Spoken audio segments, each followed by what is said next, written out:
Hola, mi querida comunidad de Silvia Salud Inteligente. Viernes a la tarde y aquí nos encontramos para una nueva cita de reflexiones del Shabbat. Y hoy vamos a tener un tema especial porque vamos a aprender sobre la fiesta llamada Purim, que se ha festejado estos días, que mucha gente sabe de su existencia, pero quizás no sabe de su importancia y de la cantidad de secretos que se esconden dentro del texto que origina esta fiesta. ¿De qué estamos hablando? Del libro llamado Esther, que se encuentra en la Biblia. En hebreo se le dice Megilat Esther, que quiere decir pergamino de Esther. Y es una fiesta que cuando llega la fecha se festeja una especie de carnaval con mucha alegría, la gente se disfraza, se bebe vino o cualquier otra bebida, se baila. Y la pregunta es, ¿qué se festeja? ¿Por qué tanta alegría? ¿No es cierto?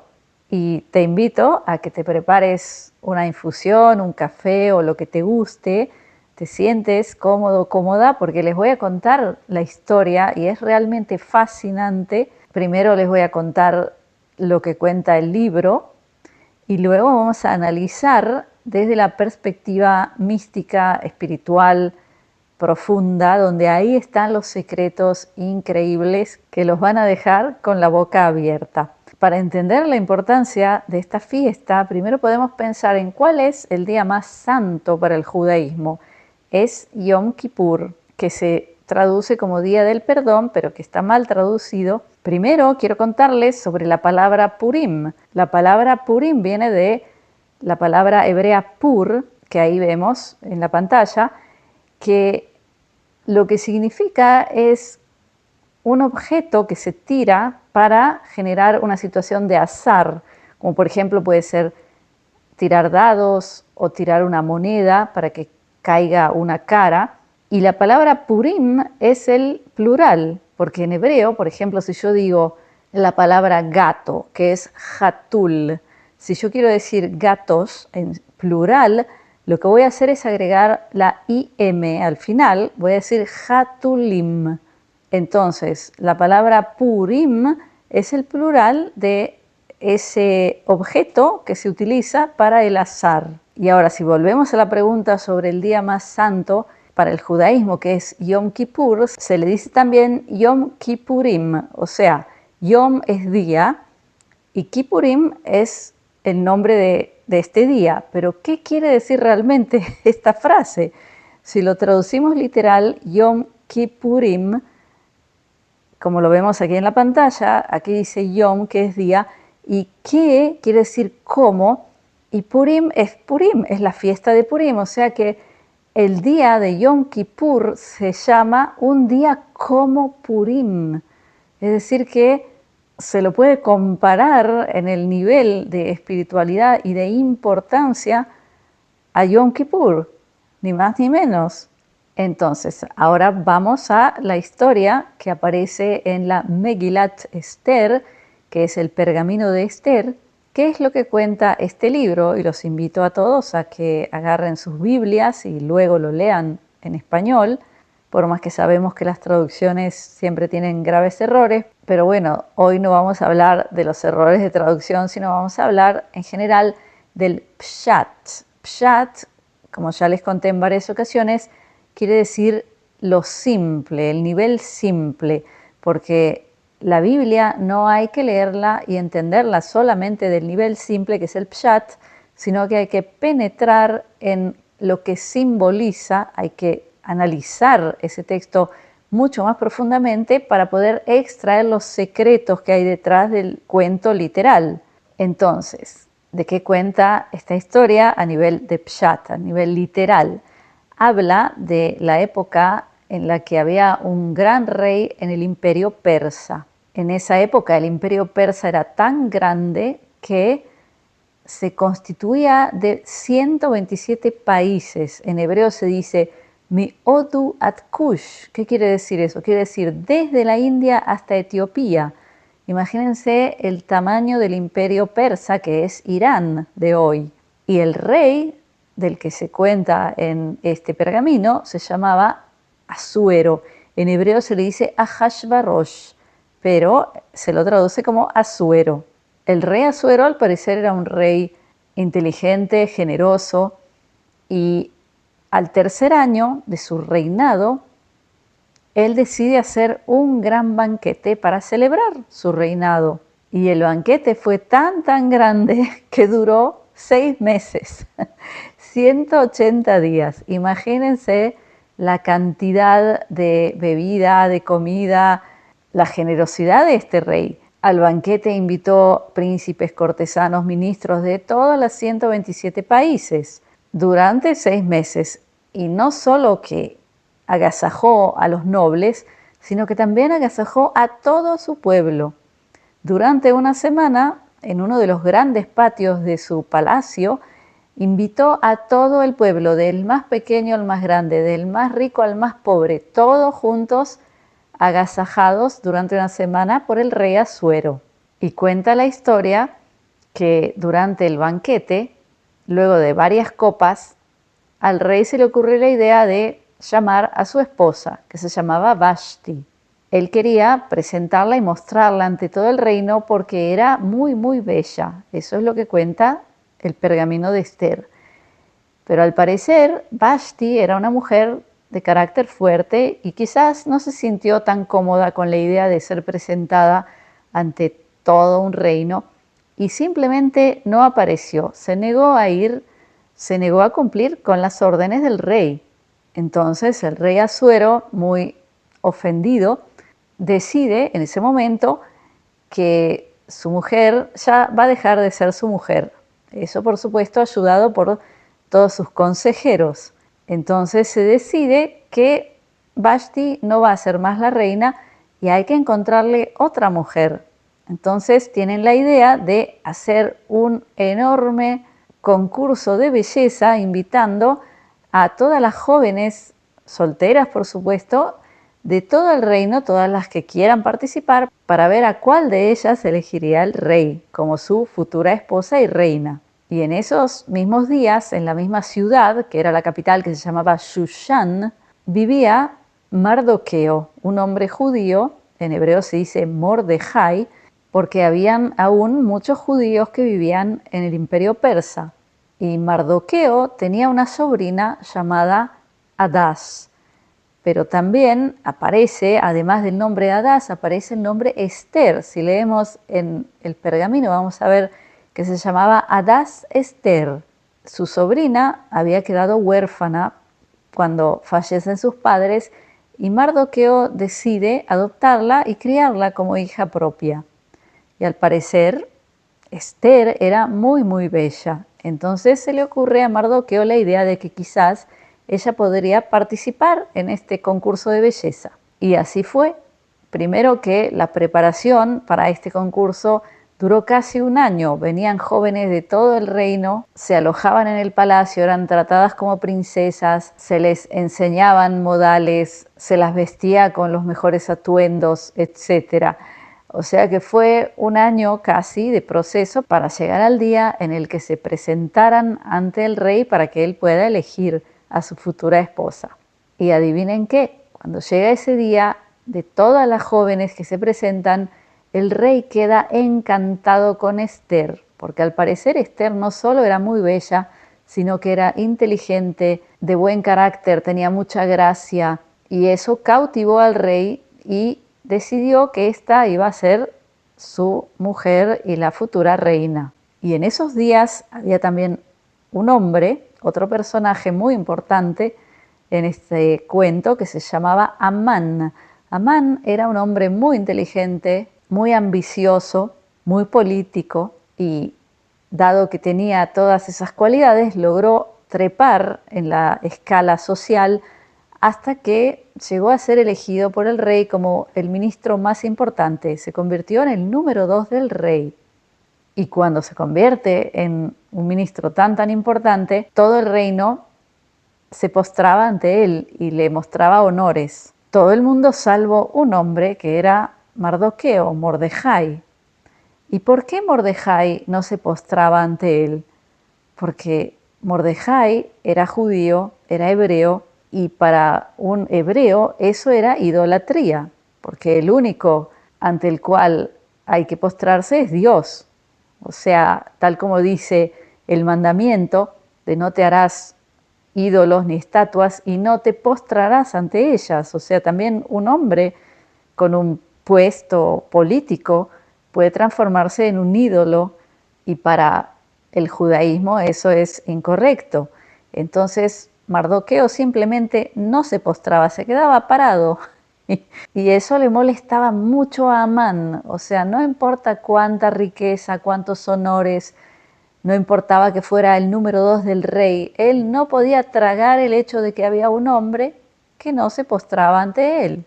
Y cuando fue a preguntar a todos sus consejeros por qué ese hombre hacía eso, ellos le explicaron que porque Mordejai era judío y tenía una religión que solo adoraba a Dios, el uno, y que entre sus preceptos tenía la prohibición de adorar cualquier otro ídolo. Y paralelamente a esto, un día ocurre que Mardoqueo estaba sentado en la entrada de la ciudad y ve ahí dos de los guardias del rey que estaban tramando algo muy siniestro, estaban tramando matar al rey, ni más ni menos. Entonces Mardoqueo, muy preocupado, sale corriendo e intenta contactar a su sobrina Esther, que ya vivía en el palacio como la reina, para que ella escuche de lo que estaba pasando y le avise al rey. Y así fue.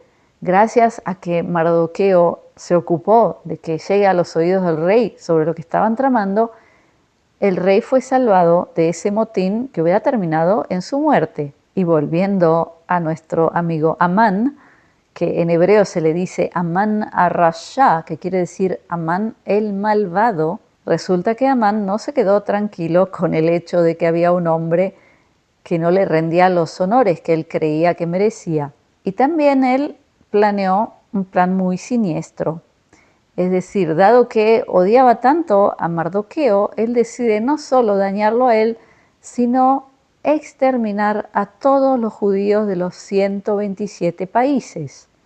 ¿Y cómo lo hace? Amán se junta con el rey y le cuenta que hay un pueblo que es medio raro, que se segrega, que tiene una religión diferente y que conviene, para evitar problemas, ocuparse de ellos. Y el rey, dado que confiaba mucho en Amán, le dice, bueno, yo te doy a ti la potestad para que hagas lo que quieras con ese problema.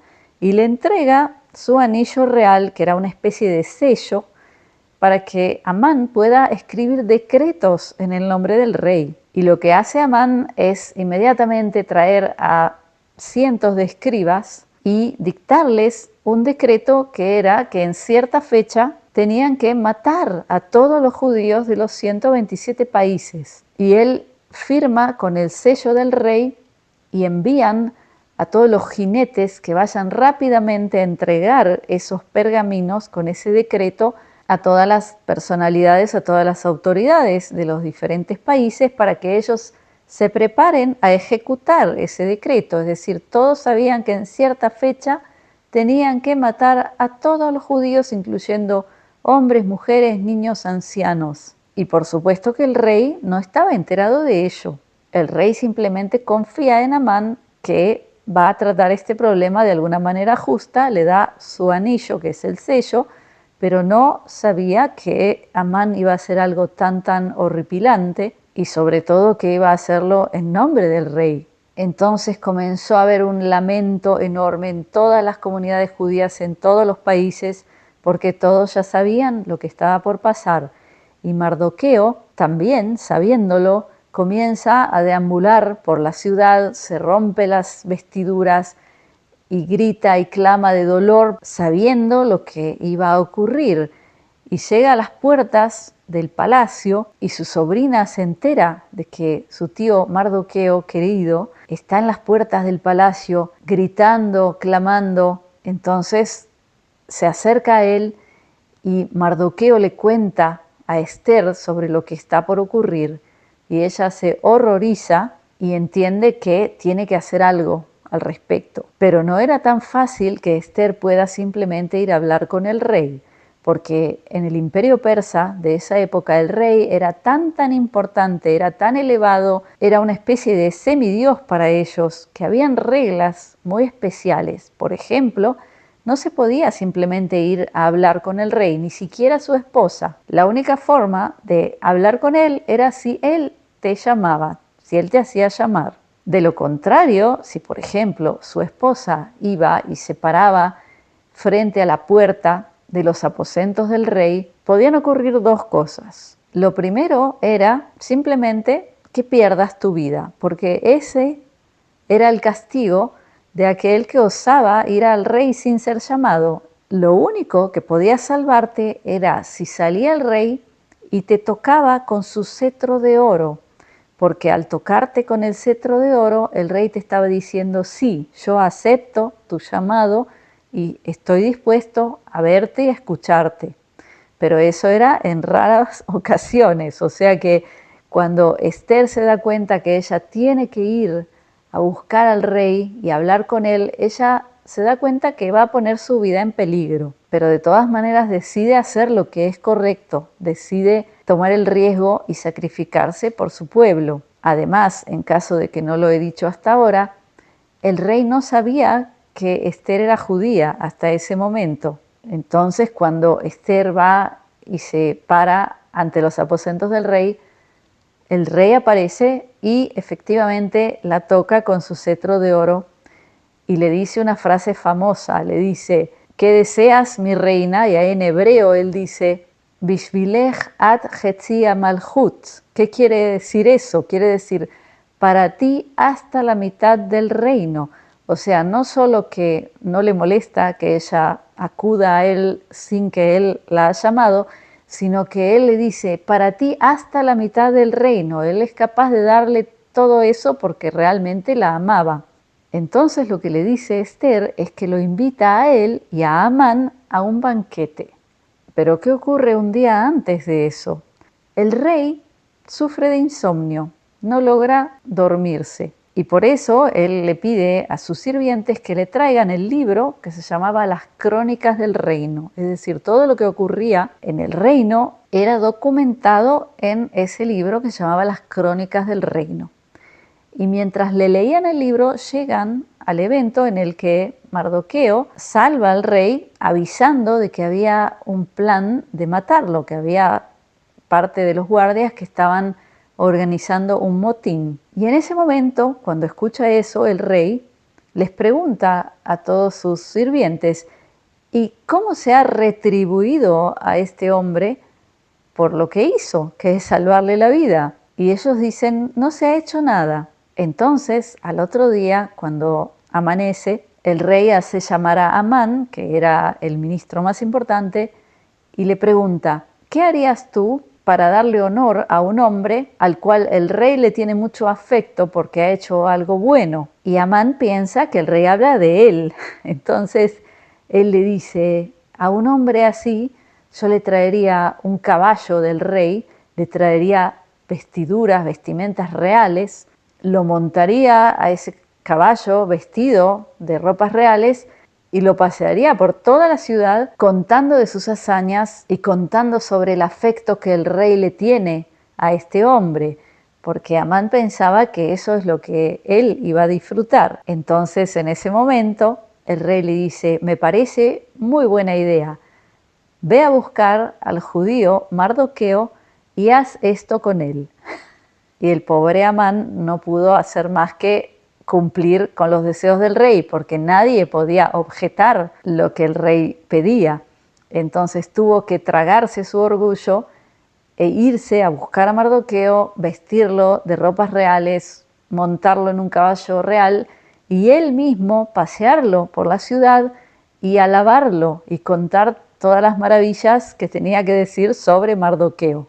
Y cuando están juntos, cuando luego de que el rey acepta la invitación y también Amán acepta la invitación, ahí Esther le revela al rey ante Amán lo que Amán estaba programando, lo que estaba planeando, que era exterminar a todo el pueblo judío y en su nombre, con su sello y firma.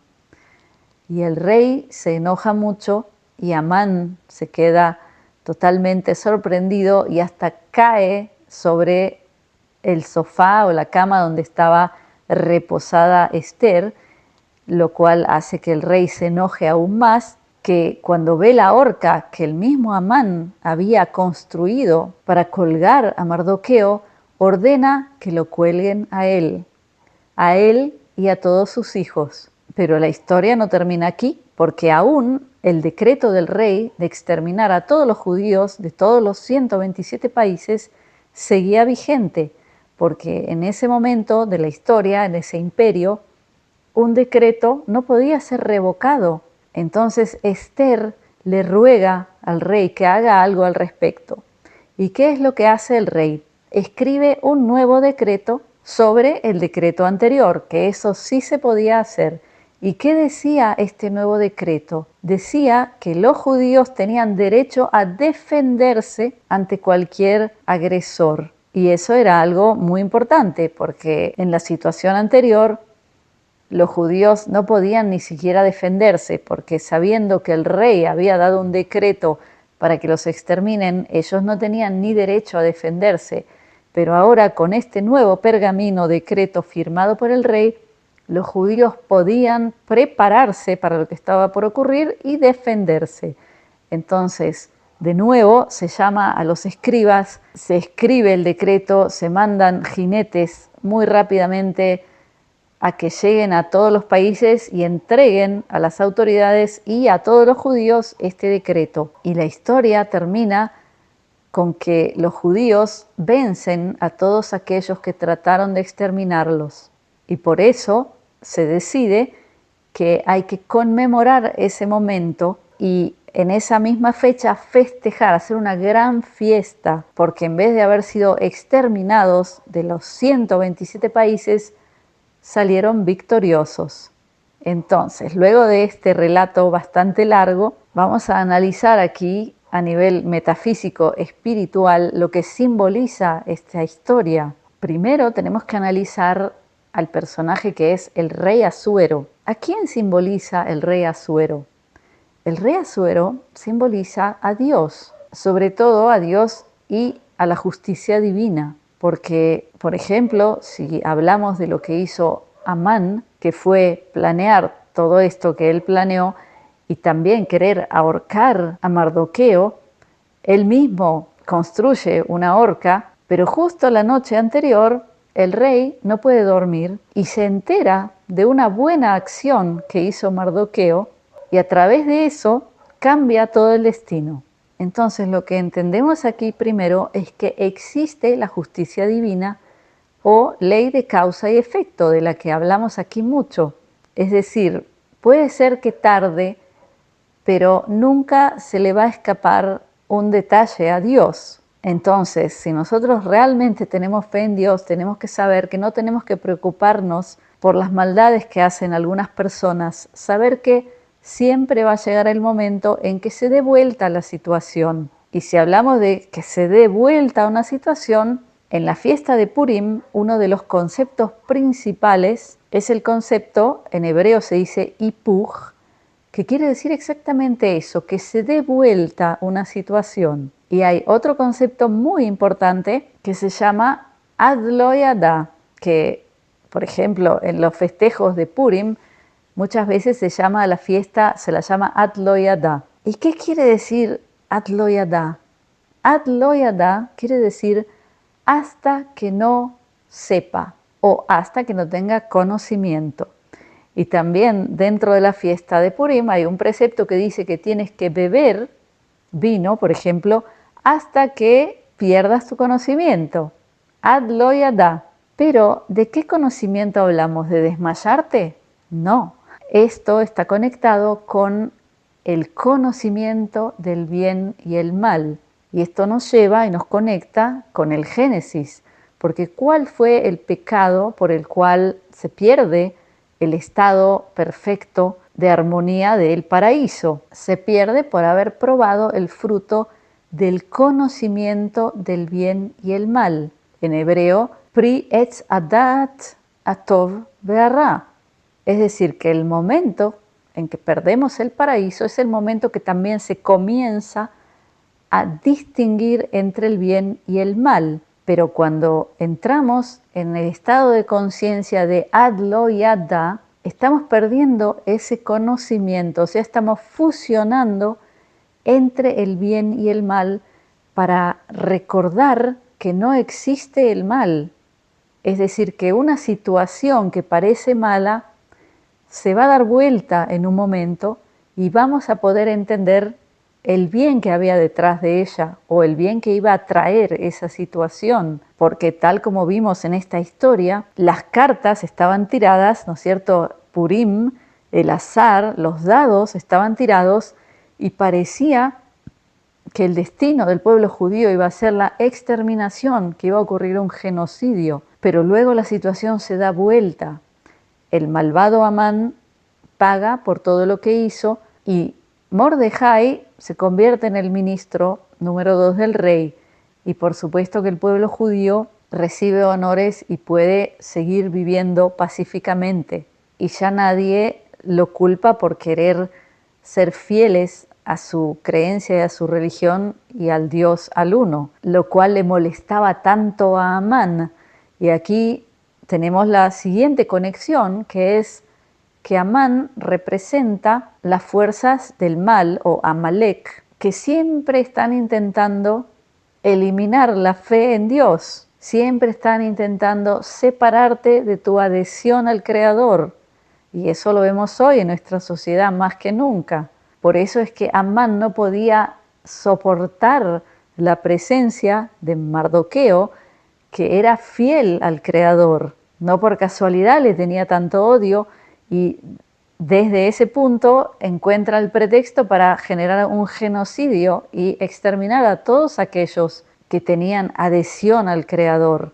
Entonces, mi querida audiencia y comunidad, también hoy nos encontramos en situaciones muy extremas en el mundo, con los gobiernos, con los planes, con las agendas y muchos conceptos de los que hablé sobre esta historia de la Biblia reaparecen hoy en nuestra sociedad y muchos de nosotros entendemos que hay planes muy siniestros y sobre todo vemos cómo existe un marketing, una mercadología, una propaganda tan fuerte para alejar a la gente de su fe en Dios. Entonces, vamos a ser fuertes y vamos a realmente tener fe como para entender que por más que se vea tan oscuro, en un momento esto se va a dar vuelta y que lo que parece un plan siniestro en contra de los seres humanos y sobre todo de aquellos que tienen adhesión al Creador, que esto al final se va a revelar como algo para bien. Y aquí les voy a revelar lo que quiere decir en hebreo pergamino de Esther. En hebreo se dice Megilat Esther. ¿Y qué quiere decir Megilat? La raíz de esta palabra, que supuestamente es pergamino, comparte la raíz de la palabra Gilui, que es revelación.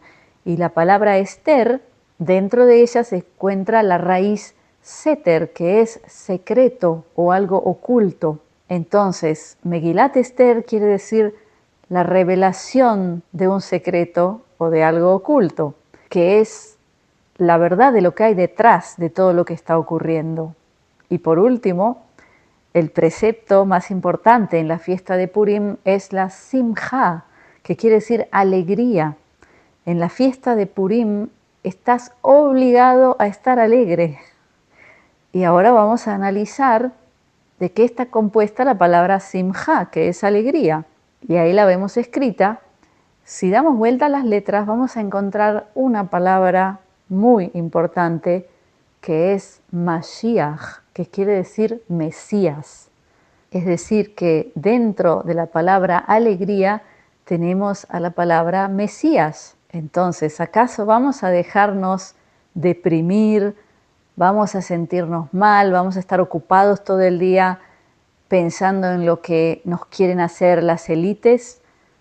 ¿O vamos a tener fe verdadera como para saber que todo esto va hacia otro rumbo que está ahora oculto y que luego se va a revelar.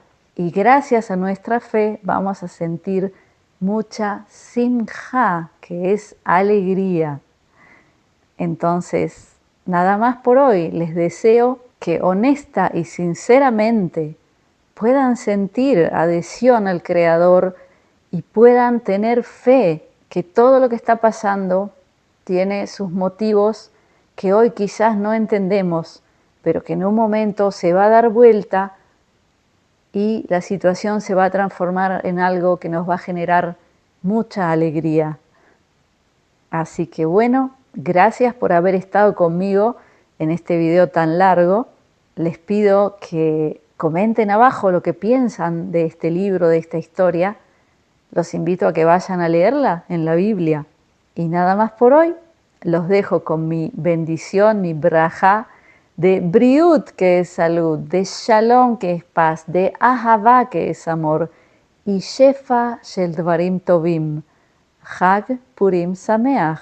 Feliz Purim.